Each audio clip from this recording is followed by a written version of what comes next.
Hej med dig. Har du hørt, at man kan lave broderi-motivoverføring med vandopløselige materialer? Det er en rigtig smart måde at overføre, og man kan bruge det til stort set alle slags broderier og stoffer. Hvis du gerne vil høre mere om, hvordan man gør, så er du havnet det helt rigtige sted. Kom med indenfor.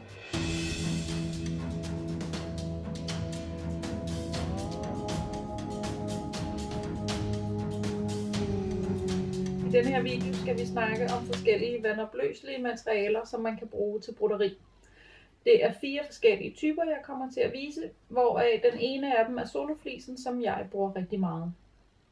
De vandopløselige materialer, de er rigtig gode, fordi man nemt kan overføre sit motiv, uanset hvad det er, til stort set hvilken som helst type stof.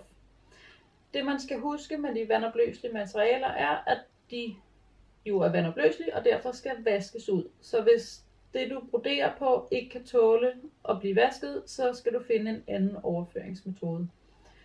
Det betyder også, at det er en fordel, at du vasker dit stof først, fordi så er det færdigkrømpet, og du har vasket al overskudsfarve og sådan noget ud af stoffet. Soloflisen er rigtig smart til stretchmaterialer, fordi den også hjælper med at støtte stoffet, så det ikke strækker sig og giver sig, mens man broderer. Så der får man rigtig god hjælp ud over det, at man får overført sit motiv. Lad os prøve at kigge på de forskellige typer.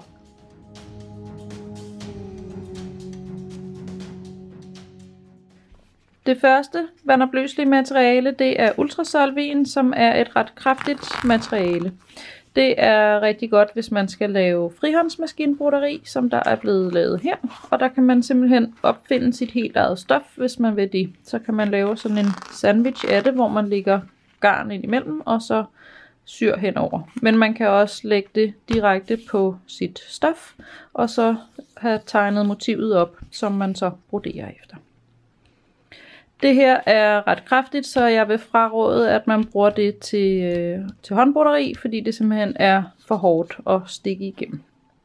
Det næste materiale, det er det her vandopløselige canvas, som også hedder vandopløselig stramaj.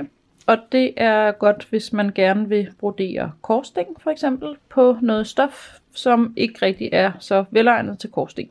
Her er der en lille bid, der er blevet broderet, hvor man tydeligt kan se resultatet af det.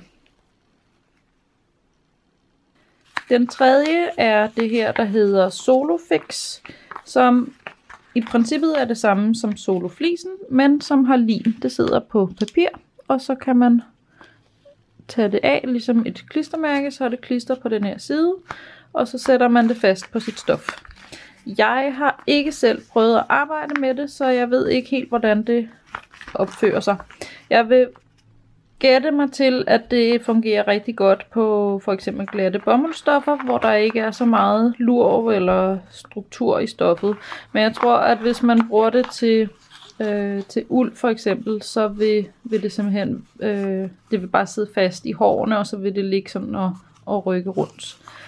Og så har jeg en fornemmelse af, at det måske vil blive lidt mærkeligt, hvis man laver alt for store motiver med det. Så man skal måske holde sig til de lidt mindre.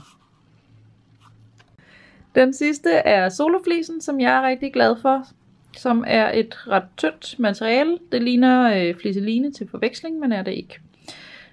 Når du overfører din tegning til soloflisen, så kan det være en god idé at beholde tegningen i en plastiklomme her, fordi de her gelpenne, de kan ligesom godt sive igennem. Så hvis det er en original tegning, du er lidt øm overfor, så beskyt den ved at beholde den i en plastiklomme. Jeg foretrækker at klippe soloflisen større end mit motiv, så der er lidt luft rundt om motivet hele vejen rundt her, fordi så giver det lidt ekstra støtte til broderiet. Det er særlig godt, hvis du broderer på strækstoffer, fordi så sørger det for, at du ikke får strukket stoffet undervejs. Hvis man sætter tape fast, så kan man få stabiliseret sit motiv, så det ikke skrider, mens man overfører. Og hvis din tegning er større end soloflisen, så sætter man tapen på bagsiden, ligesom min seje praktikant gør her. Når man skal overføre soloflisen, så foretrækker jeg at bruge de her gelkuglepenne. De giver en rigtig god og lækker skarp linje.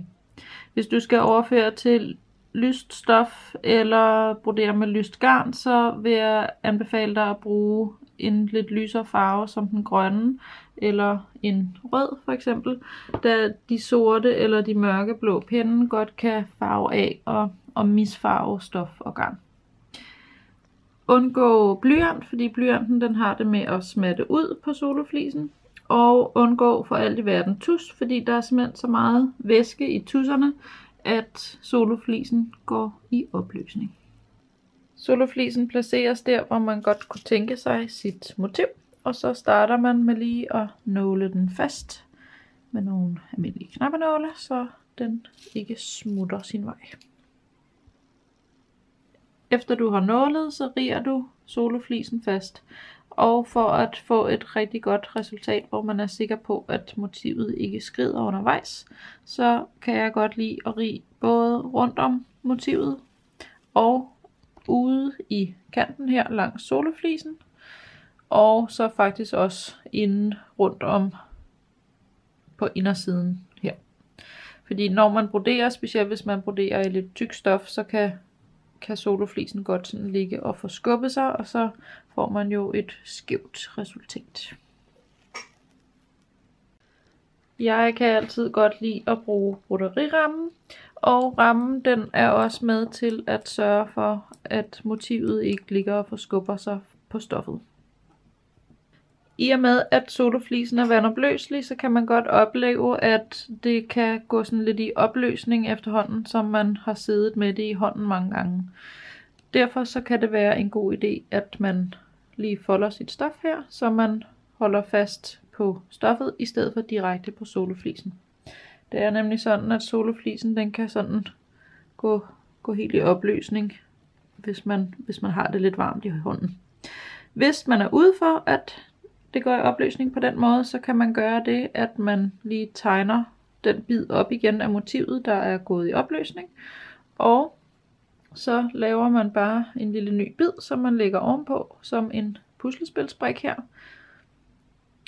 Og så vil jeg nok lige ri den fast. Og det gør altså ikke noget, at der ligger 2 lag soloflis, dem broderer man bare igennem. Når du har broderet færdigt, så piller du ridtrådene væk og klipper det overskydende soloflis af. Og så vasker du dit motiv. Og hvordan du vasker det, afhænger af hvilke vaskeanvisninger der er på det materiale, som du har broderet på. Når du har vasket og skyllet soloflisen godt og grundigt ud, så skal du presse dit broderi, og så er det færdigt. Hvis du ikke får skyllet soloflisen ordentligt ud, så vil du opleve, at det er sådan meget stift i det, fordi så er der noget af soloflisen, der ligesom har sat sig og blevet til stivelse i dit stof. Det var, hvad der var at sige om vandopløselige materialer til overføring af broderi. Jeg håber, du kommer rigtig godt fra start med dit næste projekt og har fået en hel masse ud af den her video. Hvis du godt kunne tænke dig at høre mere fra mig, så kan du abonnere her på kanalen. Du kan følge mig på Instagram eller på min Facebook-side. Du kan også gå i min lille webshop, hvor du kan finde broderikits og forskellige materialer. Der kommer mere til løbende her i løbet af vinterhalvåret. Indtil vi ses næste gang, så må du have rigtig god fornøjelse og rigtig god